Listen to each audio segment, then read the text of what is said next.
Sonorbooks presenta Las memorias de Sherlock Holmes, la caja de cartón. Al elegir unos cuantos casos típicos que ilustren las notables facultades mentales de mi amigo Sherlock Holmes, he procurado, en la medida de lo posible, que ofrecieran el mínimo de sensacionalismo y a la vez una amplia muestra de su talento. Sin embargo, es imposible, lamentablemente, separar por completo lo sensacional de lo criminal, y el cronista se ve en el dilema de tener que sacrificar detalles que resultan esenciales en su exposición, dando de ese modo una impresión falsa del problema, o verse obligado a utilizar materiales que la casualidad, y no su elección, le ha proporcionado. Tras este breve prefacio, pasaré a exponer mis notas acerca de lo que constituyó una cadena de acontecimientos extraños y particularmente terribles. Era un día de agosto y hacía un calor abrasador. Baker Street parecía un horno, y el relumbre de la luz del sol al incidir sobre los ladrillos amarillos de la casa del otro lado de la calle lastimaba la vista. Costaba trabajo creer que aquellos fuesen los mismos muros que se erguían tan lóbregos por entre las nieblas del invierno. Habíamos bajado a medias las persianas y Holmes se había acurrucado encima del sofá, leyendo una y otra vez una carta que había recibido en el correo de la mañana. En cuanto a mí, los años de servicio en la India me habían habituado a soportar el calor mejor que el frío, y que el termómetro pasara de 30 grados no me suponía dificultad alguna. El periódico de la mañana no ofrecía ninguna noticia interesante. El Parlamento había interrumpido sus sesiones, se habían ido todos de la ciudad, y yo añoraba los claros del New Forest o los guijarros de Southsea. Mi reducida cuenta bancaria me había obligado a posponer las vacaciones, y en cuanto a mi acompañante, ni el campo ni el mar le atraían lo más mínimo.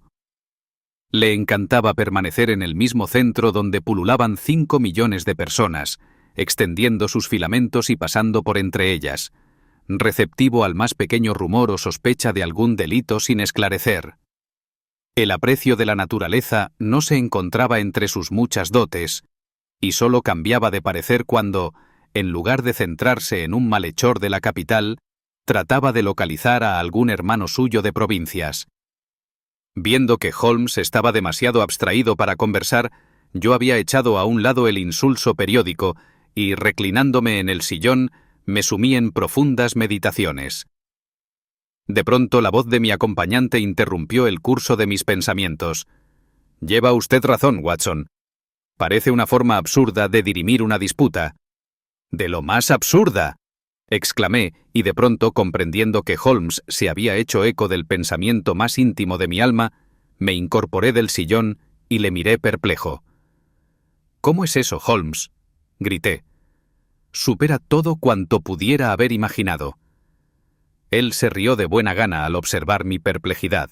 «Recuerde usted», me dijo, «que hace algún tiempo, cuando le leí el pasaje de uno de los relatos de Poe, en el que un minucioso razonador sigue los pensamientos no expresados de su compañero, usted se sintió inclinado a tratar el asunto como un mero tour de force del autor. Al advertirle que yo solía hacer eso constantemente, usted se mostró incrédulo». «Oh, no.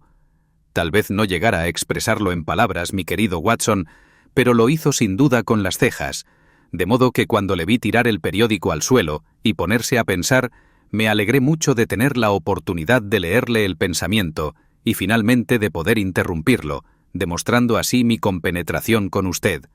Aquello no me convenció del todo.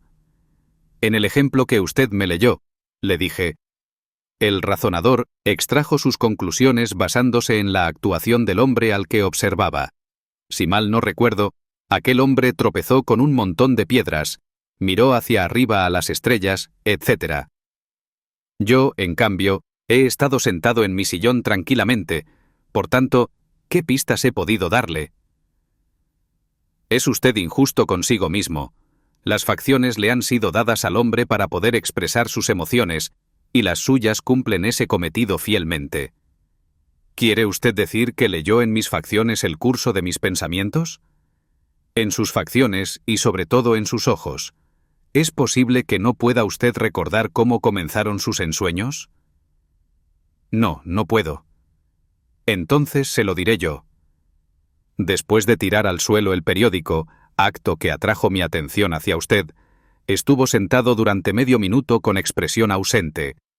Luego sus ojos se clavaron en el retrato recientemente enmarcado del general Gordon, y por la alteración de su rostro comprendí que había vuelto a sumirse en sus pensamientos. Mas eso no le condujo muy lejos.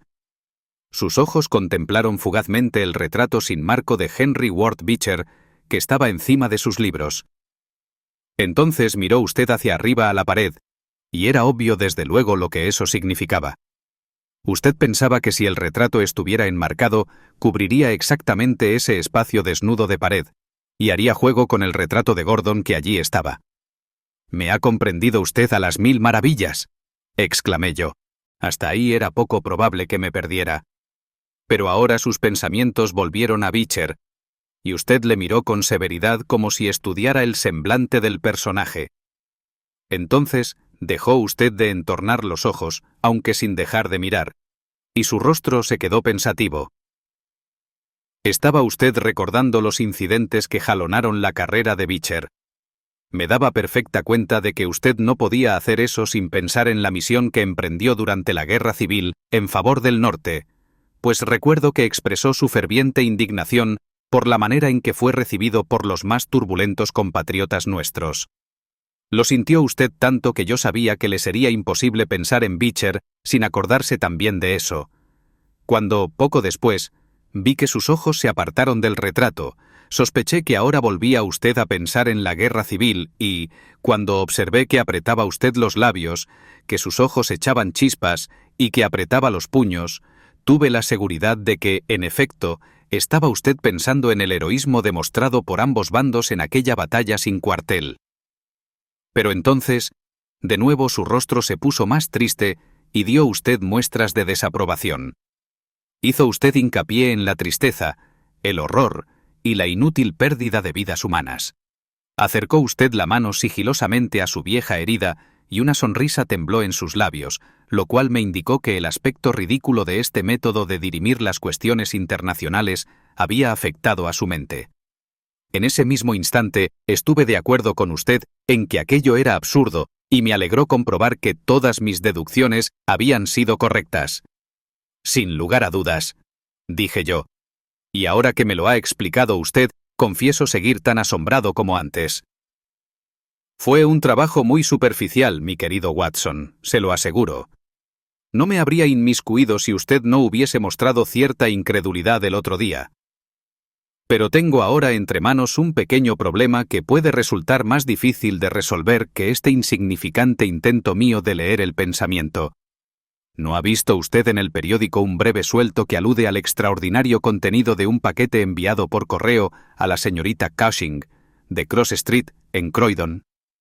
No, no vi nada. Ah, entonces se le debe haber pasado por alto. Tíremelo. Aquí está, debajo de la columna financiera. ¿Tendría la amabilidad de leerlo en voz alta? Recogí el periódico que me había vuelto a lanzar y leí el suelto indicado. Se titulaba Un paquete macabro. La señorita Susan Cushing, que vive en Cross Street, Croydon, ha sido víctima de lo que debe ser considerado como una broma particularmente repugnante, a no ser que se le atribuya al incidente un significado más siniestro. Esas cosas horribles están en la dependencia anexa, dijo ella cuando entró Lestrade. Me gustaría que se las llevara. Eso haré, señorita Cushing. Las guardé ahí hasta que mi amigo, el señor Holmes, las hubiera visto en su presencia. ¿Por qué en mi presencia, señor? Por si deseaba hacerle a usted alguna pregunta. ¿Para qué iba a hacerme preguntas si le digo que no sé nada en absoluto acerca del asunto? En efecto, señora, dijo Holmes con voz tranquilizadora. No tengo la menor duda de que ya la han molestado bastante acerca de este asunto. Ya lo creo, señor. Soy una mujer discreta y llevo una vida retirada. Es algo nuevo para mí el ver mi nombre en los periódicos y a la policía en mi casa. No quiero tener aquí esas cosas, señor Lestrade. Si usted desea verlas, tiene que ir a la dependencia anexa. Era un pequeño cobertizo en el angosto jardín que se extendía por detrás de la casa. Lestrade entró en él y sacó una caja amarilla de cartón, un pedazo de papel de estraza y un cordel. Había un banco al final del sendero y nos sentamos allí mientras Holmes examinaba, uno a uno, los objetos que Lestrade le había entregado. «El cordel es sumamente interesante», observó, poniéndolo a contraluz y oliéndolo. «¿Qué le parece, Lestrade?» «Que ha sido embreado». «Exactamente, es un trozo de bramante embreado. Sin duda habrá observado que la señorita Cushing ha cortado la cuerda con unas tijeras, como puede conjeturarse por sus dos extremos deshilachados. Eso es importante». «No veo su importancia», dijo Lestrade. «La importancia radica en el hecho de que el nudo lo han dejado intacto y que se trata de un nudo de un tipo especial. Está hecho muy hábilmente. Ya me había dado cuenta de eso», dijo Lestrade con suficiencia. «Dejemos ya el cordel, entonces», dijo Holmes sonriendo, «y pasemos a la envoltura de la caja. Papel de estraza, con un inconfundible olor a café. ¿Cómo? ¿No lo notó usted? Creo que no puede haber la menor duda al respecto. La dirección está escrita con letra bastante descuidada. Señorita S. Cushing, Cross Street, Croydon. Está hecha con una pluma de punta gruesa, probablemente una J, y con tinta de muy escasa calidad. La palabra Croydon fue escrita al principio con I, que luego se transformó en I. El paquete fue enviado, pues, por un hombre, la tipografía es claramente masculina, de escasa educación y que no conoce la ciudad de Croydon. Hasta aquí, todo bien. La caja es amarilla, de las de media libra de tabaco negro, sin nada característico, salvo las huellas de 2 pulgares en la esquina izquierda del fondo. Está llena de ese tipo de sal gruesa que se utiliza para preservar el cuero y para otros usos comerciales más ordinarios. Y en ella están incrustados esos objetos tan singulares. Mientras hablaba, sacó las 2 orejas y, poniendo una tabla sobre sus rodillas, las examinó minuciosamente, mientras Lestrade y yo, inclinados hacia adelante uno a cada lado de él, mirábamos alternativamente a esos espantosos restos y al rostro pensativo y anhelante de nuestro compañero.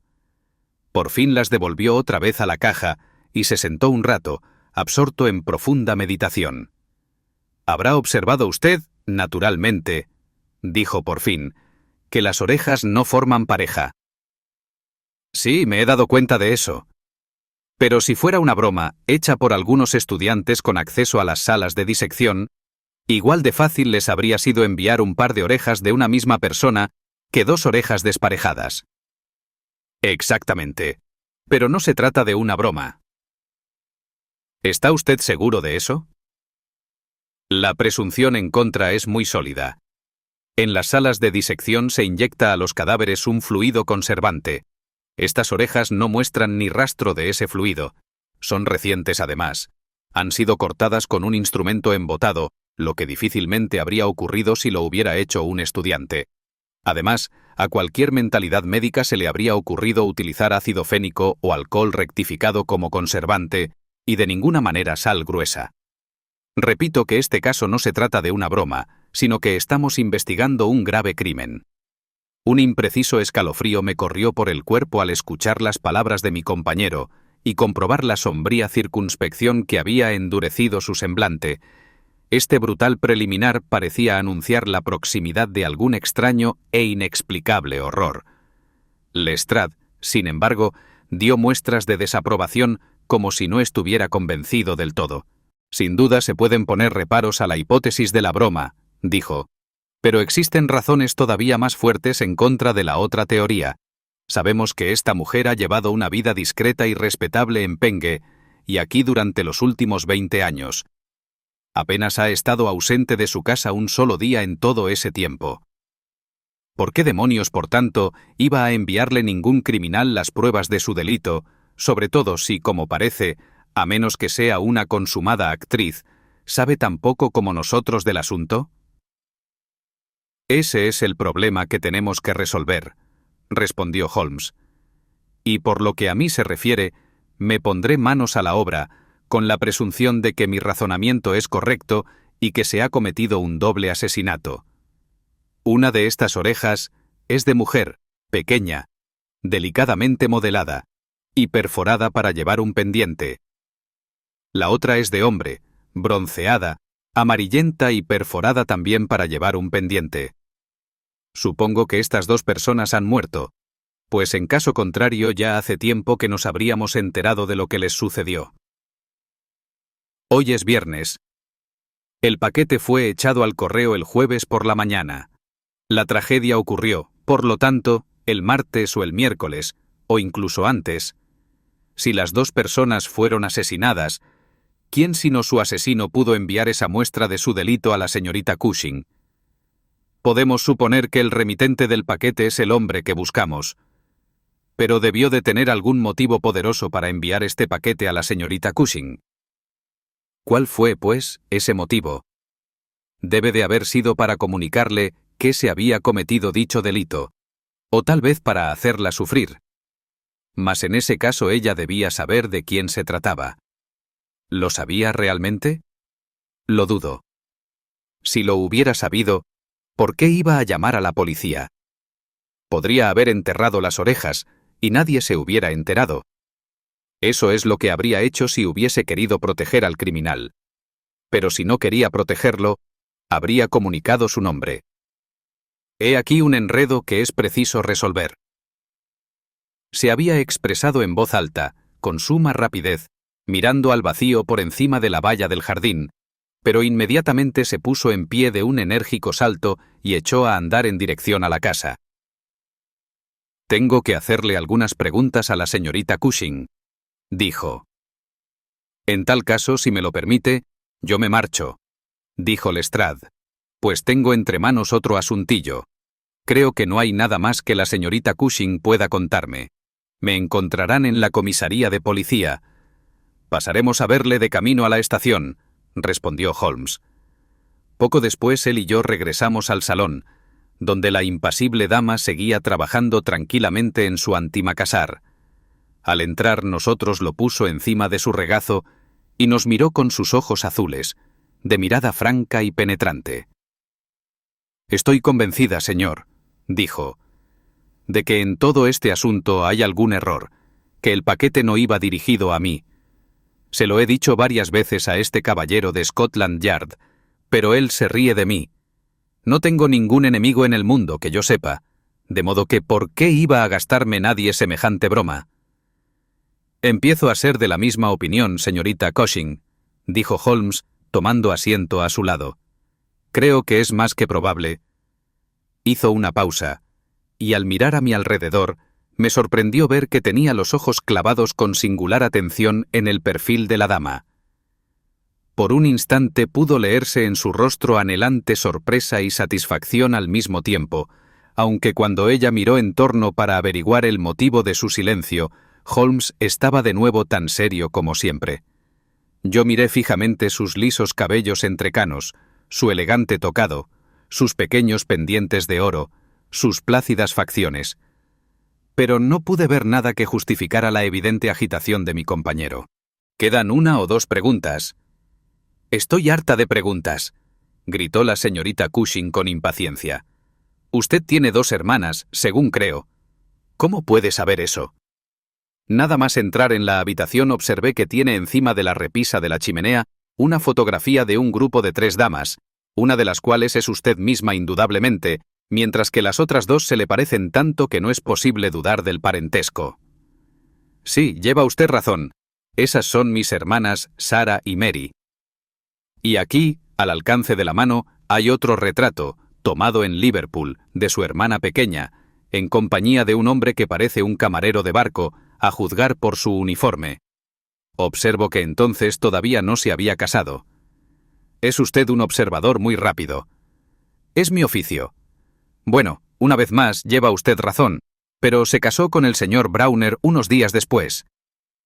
Cuando fue tomada la fotografía, él trabajaba en la compañía South America, pero quería tanto a mi hermana que no pudo soportar el tener que abandonarla por tanto tiempo, y se enroló en la línea que cubría Londres y Liverpool. ¿Tal vez en el Conqueror? No, en el Mayday, según mis últimas noticias. Jim vino a verme una vez. Eso fue antes de romper las relaciones, pero después, siempre que desembarcaba, se daba a la bebida, y bastaba que bebiese un poco para volverse loco de atar. ¡Ay! Aciago día aquel en que volvió a tomar una copa. En primer lugar se olvidó de mí, luego se peleó con Sara, y ahora que Mary ha dejado de escribirnos, no sabemos cómo les van las cosas. Era evidente que la señorita Cushing había tocado un tema que la afectaba profundamente. Como la mayoría de la gente que lleva una vida solitaria, al principio se mostraba tímida, pero con el tiempo llegaba a ser extremadamente comunicativa. Nos contó muchos detalles de su cuñado el camarero de barco, y luego, desviándose hacia el tema de sus antiguos huéspedes, los estudiantes de medicina, nos hizo un extenso relato de sus fechorías y nos dio sus nombres y apellidos así como los hospitales en donde trabajaban. Holmes escuchó con atención, terciando de vez en cuando con alguna pregunta. Con respecto a su segunda hermana, Sara, dijo él, me sorprende que, siendo las dos solteras, no vivan juntas. ¡Ay! Si usted conociera el mal genio de Sara, dejaría de sorprenderse. Lo intenté cuando vine a Croydon, y vivimos juntas hasta hace 2 meses, en que tuvimos que separarnos. No quiero decir nada en contra de mi propia hermana, pero lo cierto es que Sara siempre ha sido una entrometida y muy difícil de complacer. Dice usted que ella se peleó con sus parientes de Liverpool. Sí, aunque hubo un tiempo en que fueron los mejores amigos, con decirle que se fue a vivir allí para estar cerca de ellos. Y ahora, cuando habla de Jim Browner, no encuentra palabras lo bastante duras. Los últimos 6 meses que pasó allí, no hablaba de otra cosa que de lo mucho que él bebía y de sus modales.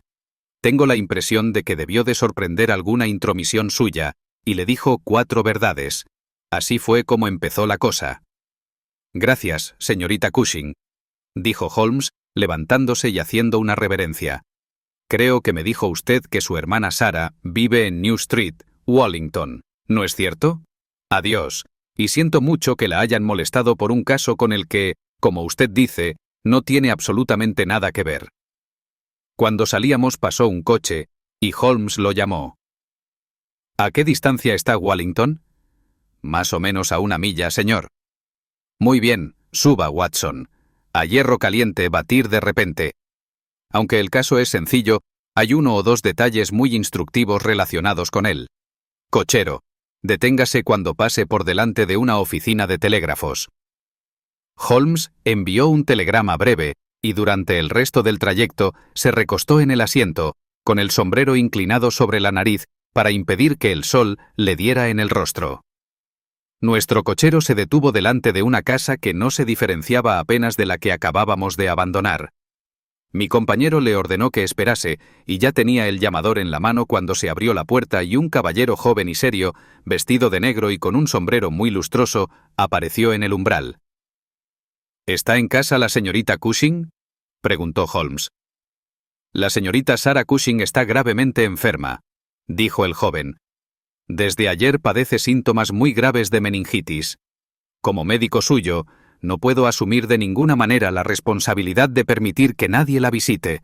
Yo le recomendaría que volviera dentro de 10 días. Se puso los guantes, cerró la puerta y se fue calle abajo. Bueno, lo que no se puede, no se puede, dijo Holmes jovialmente. Es posible que no pudiera, ni quisiera, decirle mucho. Yo no quería que me dijera nada. Solo deseaba verla. Sin embargo, creo tener todo lo que quiero. Cochero, llévenos a algún hotel decente, donde podamos almorzar algo. Después nos dejaremos caer por la comisaría de policía para ver a nuestro amigo Lestrade. Tomamos una agradable comida juntos, durante la cual Holmes no habló más que de violines, refiriéndome con gran júbilo cómo había comprado su propio Stradivarius, que valía por lo menos 500 guineas, a un chamarilero judío de Tottenham Court Road por 55 chelines. Eso le llevó a Paganini, y durante 1 hora estuvimos delante de una botella de clarete mientras él me contaba anécdotas y más anécdotas de aquel hombre extraordinario.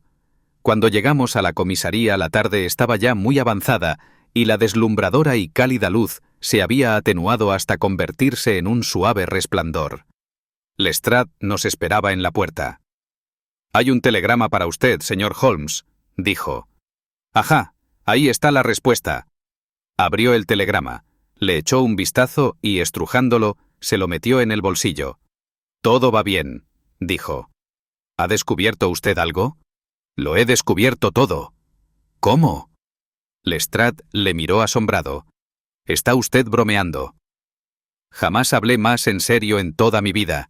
Se ha cometido un crimen espantoso y creo haber puesto ya al descubierto todos sus pormenores». «¿Y el criminal?» Holmes garabateó unas cuantas palabras en el reverso de una de sus tarjetas de visita y se la arrojó a Lestrade. «Ahí tiene su nombre», dijo. «No podrá arrestarlo hasta mañana por la noche como muy pronto. Preferiría que no mencionara usted mi nombre en relación con el caso, ya que deseo que no me asocien más que con aquellos crímenes cuya solución presente alguna dificultad. Vamos, Watson». Se fueron a grandes zancadas hacia la estación, dejando a Lestrade mirando todavía con cara satisfecha la tarjeta que Holmes le había arrojado. «Este es un caso», dijo Sherlock Holmes esa noche mientras charlábamos y nos fumábamos sendos cigarros en nuestras habitaciones de Baker Street, en el que, como en las investigaciones que usted ha descrito bajo los títulos Un estudio en escarlata y El signo de los cuatro, nos hemos visto obligados a razonar al revés, de los efectos a las causas. Le he escrito a Lestrade pidiéndole que nos proporcione los detalles que aún nos faltan, los cuales solo conseguirá cuando haya puesto a buen recaudo a su hombre. Sin temor a equivocarse se puede confiar en él, pues, aun careciendo por completo de raciocinio, en cuanto comprende qué es lo que tiene que hacer es tan tenaz como un bulldog, y esta tenacidad es realmente lo que le ha hecho ascender dentro de Scotland Yard. ¿Entonces el caso no está concluido todavía?, pregunté. En sus puntos fundamentales lo está realmente. Sabemos quién es el autor del repugnante asunto, aunque una de las víctimas se nos escape todavía. Claro que usted también habrá sacado sus propias conclusiones. Supongo que el hombre del que usted sospecha es Jim Browner, camarero de uno de los barcos de Liverpool. Oh, es más que una sospecha. Pues yo no aprecio nada salvo vagos indicios. Para mí, por el contrario, no puede estar más claro. Repasemos los principales pasos dados hasta ahora. Abordamos el caso, como usted recordará, con la mente completamente en blanco, lo cual es siempre una ventaja. No habíamos concebido teoría alguna. Nos habíamos limitado a observar y a sacar conclusiones a partir de nuestras observaciones. ¿Qué fue lo primero que vimos? Una respetable y apacible dama, que parecía ajena a cualquier secreto, y un retrato que me reveló que ella tenía 2 hermanas más jóvenes. Al instante se me ocurrió la idea de que la caja podía estar destinada a una de ellas. Deseché la idea hasta poder refutarla o confirmarla sin prisas. Luego fuimos al jardín, como usted recordará, y vimos el extraño contenido de la cajita amarilla. La cuerda era de esas que utilizan los veleros a bordo de los barcos, y enseguida todo el asunto me olió a cosa de mar. Cuando observé que el nudo era de un tipo muy frecuente entre los marineros, que el paquete había sido enviado desde un puerto y que la oreja del varón estaba perforada para llevar un pendiente, lo cual es mucho más corriente entre gente de mar que de tierra firme, tuve la certeza de que íbamos a encontrar a todos los actores de esta tragedia entre la marinería. Cuando me puse a examinar la dirección del paquete, observé que iba dirigido a la señorita S. Cushing. Ahora bien, la hermana mayor se llamaba también, por supuesto, señorita Cushing, y aunque su inicial era asimismo una S, lo mismo podía pertenecer a cualquiera de las otras. En tal caso deberíamos haber comenzado nuestra investigación partiendo de una base completamente nueva. Por consiguiente, entré en la casa con la intención de aclarar este punto. Estaba a punto de asegurar a la señorita Cushing mi convencimiento de que se había cometido una equivocación cuando, como usted recordará, me paré en seco. La verdad es que acababa de ver algo que me llenó de sorpresa y que a la vez limitaba enormemente el campo de nuestra pesquisa. Watson, usted es consciente, como médico, de que no hay parte del cuerpo humano que varíe tanto de un individuo a otro como la oreja. Cada oreja es, por regla general, completamente inconfundible y difiere de todas las demás. En el Anthropological Journal del año pasado encontrará usted 2 breves monografías sobre el tema, escritas por mí. Por consiguiente, yo había examinado las orejas de la caja con ojos de experto, y me había fijado con detenimiento en sus peculiaridades anatómicas. Imagine, pues, mi sorpresa cuando al mirar a la señorita Cushing, me di cuenta de que su oreja se correspondía exactamente con el apéndice de mujer que yo acababa de inspeccionar. No podía tratarse de una coincidencia. Presentaba el mismo acortamiento del pabellón, la misma curva amplia del lóbulo superior, la misma circunvolución del cartílago interno. Era, en esencia, la misma oreja. Desde luego comprendí inmediatamente la enorme importancia de aquella observación. Era evidente que la víctima tenía algún parentesco con ella, probablemente muy cercano. Empecé a hablarle de su familia y, como usted recordará, enseguida nos proporcionó algunos detalles sumamente valiosos. En primer lugar, su hermana se llamaba Sara, y hasta hace muy poco tiempo su dirección era la misma, de modo que era bastante evidente que se había producido un error y podía figurarse uno a quien iba dirigido en realidad el paquete. Luego tuvimos noticias de ese camarero, casado con la tercera hermana, y nos enteramos de que en un tiempo tuvo tal intimidad con la señorita Sara que ésta se trasladó a Liverpool para estar cerca de los Browner, aunque una posterior pelea los había separado. Esta pelea había interrumpido cualquier clase de comunicación entre ellos durante varios meses, de modo que si Browner hubiese querido enviar un paquete a la señorita Sara, indudablemente lo habría hecho a su antigua dirección. El asunto comenzaba ahora a resolverse a las 1000 maravillas. Nos habíamos enterado de la existencia de ese camarero, un hombre impulsivo y apasionado. Recuerde que dejó un empleo, aparentemente mucho mejor para estar cerca de su esposa, propenso también a ocasionales excesos con la bebida. Teníamos motivos para creer que su esposa había sido asesinada, y que un hombre, presumiblemente marinero, había sido asesinado al mismo tiempo. Enseguida pensamos en los celos como móvil del crimen. Pero, ¿por qué enviaron a la señorita Sarah Cushing esas pruebas del delito? Probablemente porque durante su estancia en Liverpool ella había tenido algo que ver con que se produjeran los sucesos que desembocaron en tragedia. No sé si habrá notado que esa línea marítima hace escala en Belfast, Dublín y Waterford, de modo que, suponiendo que Browner hubiera cometido el delito y que se hubiese embarcado inmediatamente en su vapor, el Mayday, Belfast sería el primer lugar desde el que podría enviar por correo el terrible paquete. A estas alturas era también posible una segunda solución, y aunque a mí me parecía sumamente improbable, decidí aclararla antes de seguir adelante. Un amante rechazado podía haber matado al señor y la señora Browner, y la oreja de varón podría haber pertenecido al marido. Podían ponerse serios reparos a esta teoría, pero era concebible. Por tanto, envié un telegrama a mi amigo Algar, de la policía de Liverpool, y le pedí que averiguase si la señora Browner estaba en casa y si el marido había partido en el Mayday. Luego seguimos hasta Wallington para visitar a la señorita Sara.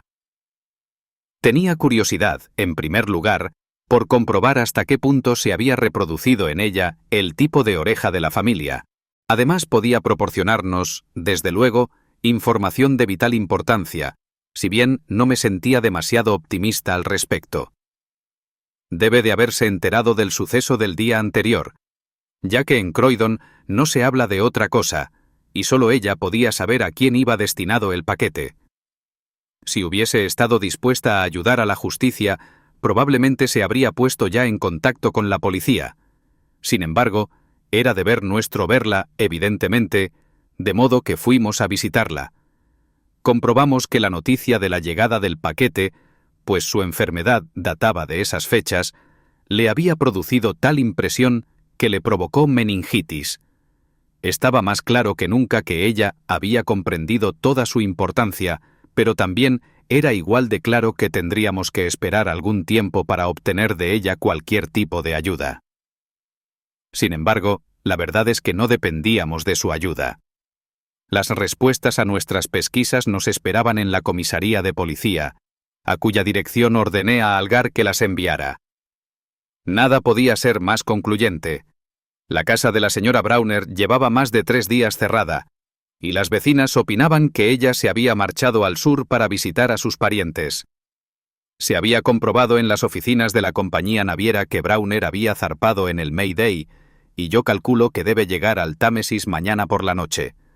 Cuando llegue saldrá a su encuentro el obtuso aunque resuelto Lestrade, y no tengo la menor duda de que nos pondremos al corriente de los detalles que nos faltan. Las expectativas de Sherlock Holmes no quedaron defraudadas. 2 días más tarde recibió un sobre voluminoso, que contenía un mensaje breve del detective y un documento escrito a máquina, que ocupaba varias páginas de papel de oficio. Lestrade lo atrapó sin problemas. Tal vez le interese escuchar lo que dice.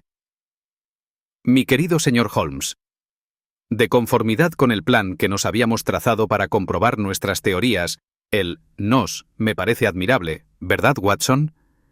Fui al muelle Albert ayer a las 6 de la mañana y subí a bordo del Mayday, que pertenece a la Liverpool, Dublin and London Steam Packet Company. Al solicitar información averigüé que había a bordo un camarero llamado James Browner, el cual se había comportado durante el viaje de manera tan insólita que el capitán se había visto obligado a relevarlo de sus obligaciones. Al bajar a su camarote, lo encontré sentado encima de un cofre con la cabeza hundida entre las manos, meciéndose de un lado para otro. Es un tipo grande y fuerte, bien afeitado y muy moreno, algo parecido a Aldrich, el que nos ayudó en el asunto de la falsa lavandería. Se levantó de un salto al enterarse del motivo de mi visita. Yo tenía ya el silbato en los labios para llamar a una pareja de la policía fluvial, que había a la vuelta de la esquina, pero él no parecía tener ánimos y alargó las manos lo suficiente para que le pusiera las esposas.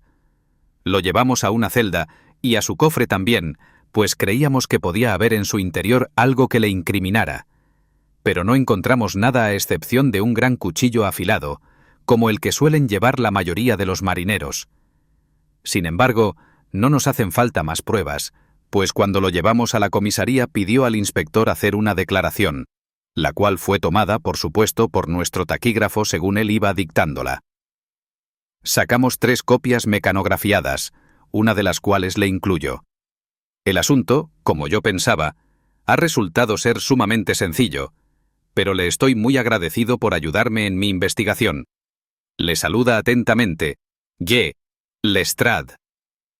Ejem. La investigación fue, en efecto, muy sencilla, observó Holmes.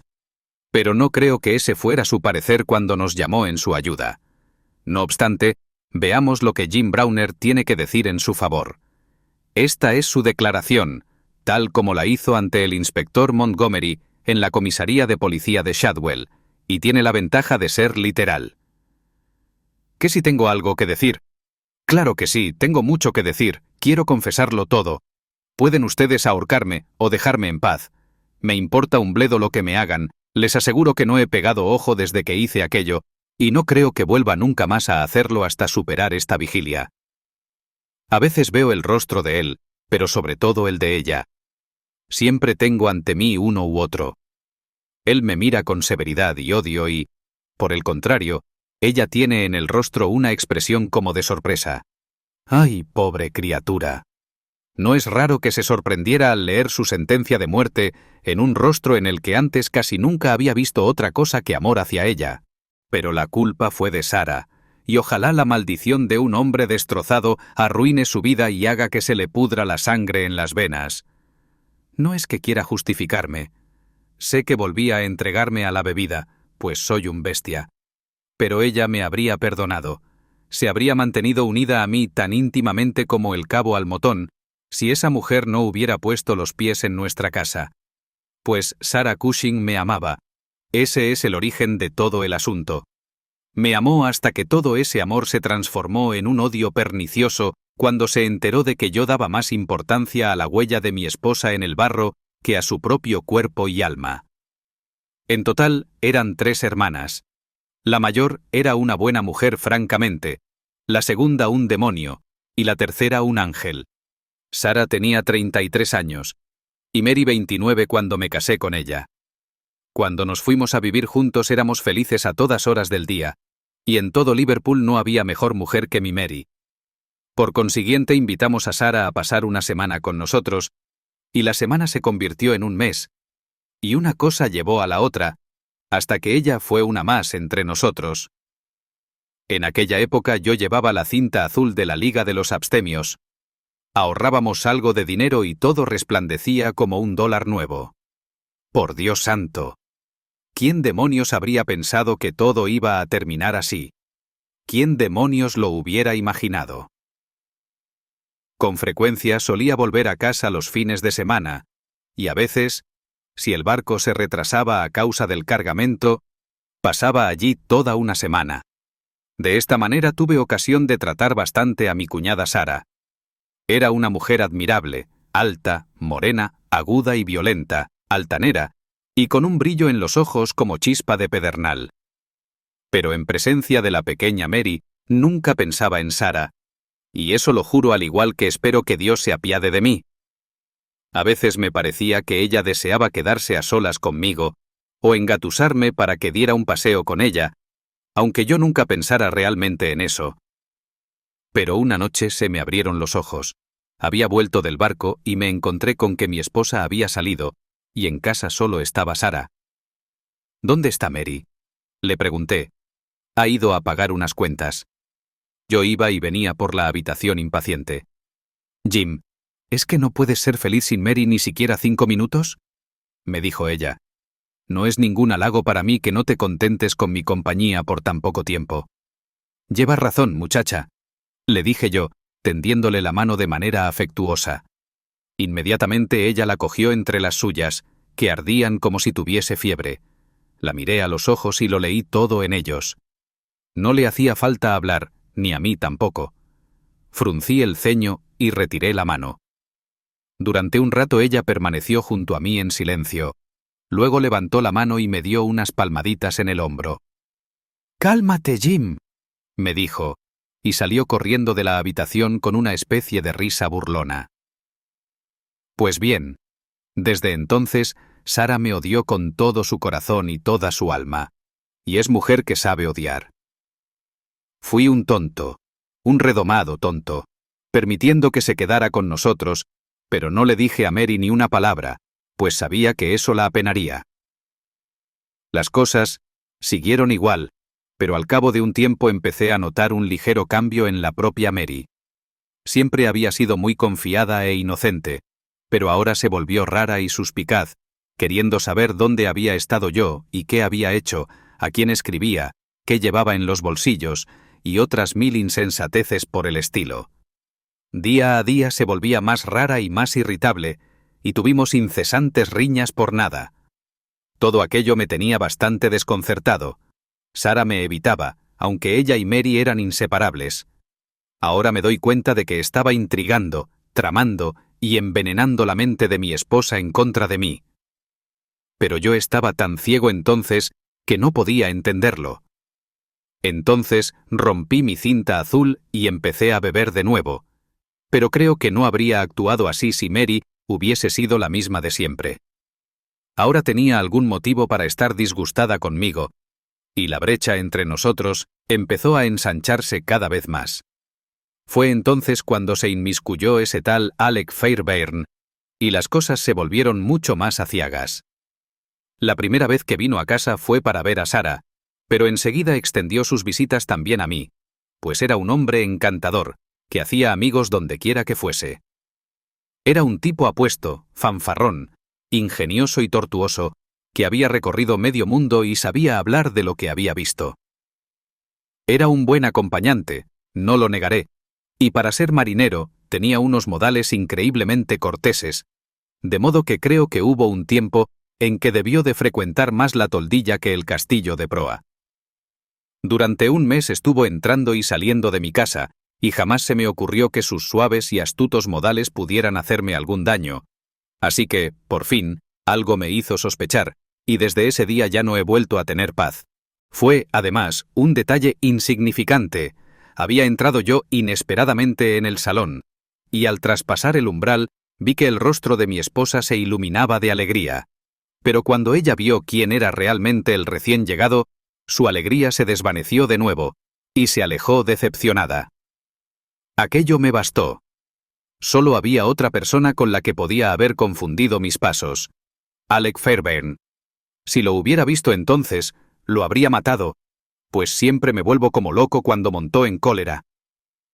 Mary vio en mis ojos un brillo demoníaco y vino corriendo hacia mí, sujetándome el brazo con sus manos. «No lo hagas, Jim, no», me dijo. «¿Dónde está Sarah?», le pregunté yo. «En la cocina», me respondió ella. «Sarah», le dije al entrar, «no quiero que ese individuo, Fairbairn, vuelva a poner nunca más los pies en mi casa». «¿Por qué no?», me preguntó ella. «Porque yo lo ordeno». «¡Caramba!», dijo ella. «Si mis amigos no son lo bastante buenos para esta casa, entonces yo tampoco lo soy». «Puedes hacer lo que te plazca», le dije yo. «Pero si Fairbairn vuelve a dejarse ver por aquí, te mandaré una de sus orejas como recuerdo». La expresión de mi rostro la asustó, creo, pues no contestó nada, y esa misma noche se marchó de mi casa. Bueno, ahora no sé si aquello fue pura maldad por parte de esa mujer, o si ella creía poder enemistarme con mi esposa, incitándola a portarse mal. En cualquier caso, Sarah alquiló una casa a 2 calles de distancia de la nuestra y se dedicó a arrendar habitaciones para marineros. Fairbairn solía alojarse allí, y Mary solía ir a tomar el té con su hermana y con él. Ignoro con qué frecuencia, pero un día la seguí, y al irrumpir en la casa, Fairbairn huyó, saltando por encima de la tapia del jardín trasero, como el cobarde canalla que era. Le juré a mi esposa que la mataría si la encontraba de nuevo en compañía de aquel hombre, y me la volví a llevar a casa, sollozando y temblando, y tan blanca como una hoja de papel. Nunca más hubo entre nosotros el menor vestigio de amor. Me di cuenta de que ella me odiaba y me temía, y cuando ese pensamiento me empujaba a beber, también me despreciaba. Sarah comprobó que no podía ganarse la vida en Liverpool, así que volvió, según tengo entendido, a vivir con su hermana en Croydon, y en mi casa las cosas continuaron más o menos como siempre. Y así hasta la semana pasada, con todas sus amarguras y perdición. Todo ocurrió de la manera siguiente. Habíamos embarcado en el Mayday para un viaje de ida y vuelta de 7 días de duración, pero un tonel se soltó y con ello aflojó una de las planchas del barco, de modo que tuvimos que volver a puerto por espacio de 12 horas. Abandoné el barco y fui a casa, pensando en darle una sorpresa a mi esposa, y con la esperanza de que tal vez le alegrase verme tan pronto. Pensaba en eso cuando me metí en mi propia calle, y en aquel momento pasó por delante de mí un coche, en el que iba ella sentada al lado de Fairbairn, ambos charlando y riendo, sin pensar en mí, que los observaba desde la acera. Les aseguro, puedo darles mi palabra, que desde ese mismo momento dejé de ser dueño de mi destino, y al recordarlo todo me parece un vago sueño. Últimamente había estado bebiendo mucho, y eso, unido a lo anterior, me volvió completamente loco. Ahora siento dentro de mi cabeza una especie de zumbido, como unos martillazos de estibador, pero aquella mañana me pareció tener en los oídos todo el estruendo y el borboteo de las cataratas del Niágara. Pues bien, puse pies en polvorosa y corrí detrás del coche. Llevaba en la mano un pesado bastón de roble, y les aseguro que desde el primer momento estaba hecho una furia, aunque según corría también se despertó en mí la astucia, y me rezagué un poco para observarlos sin ser visto. Enseguida se detuvieron en una estación de ferrocarril. Había una multitud de gente alrededor del despacho de billetes, de modo que me acerqué bastante a ellos sin que me vieran. Sacaron billetes para New Brighton. Yo hice otro tanto, pero subí 3 vagones más atrás que ellos. Cuando llegamos dieron una vuelta por el paseo, y los seguí sin acercarme nunca a ellos más de 100 yardas. Por fin les vi alquilar un bote para dar un paseo, pues hacía mucho calor y pensaron, sin duda, que estarían más frescos en el agua. Eso fue como ponerse en mis manos. Había un poco de niebla y no se podía ver más allá de unos centenares de yardas. Alquilé un bote y salí tras ellos. Podía ver el contorno borroso de su embarcación, pero iban casi tan rápido como yo, y cuando les di alcance estaban ya a más de 1 milla de la costa. La neblina era como un velo, y en su interior estábamos nosotros 3. ¡Dios mío! ¿Cómo podré olvidar sus rostros cuando vieron quién iba en el bote que se les aproximaba?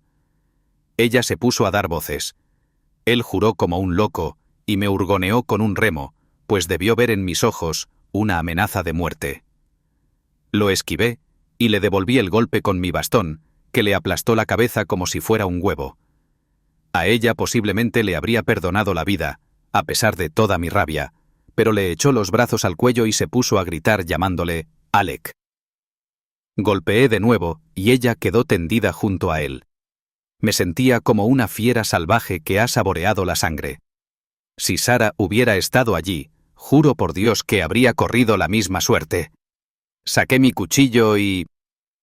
Bueno, caramba, ya he dicho bastante.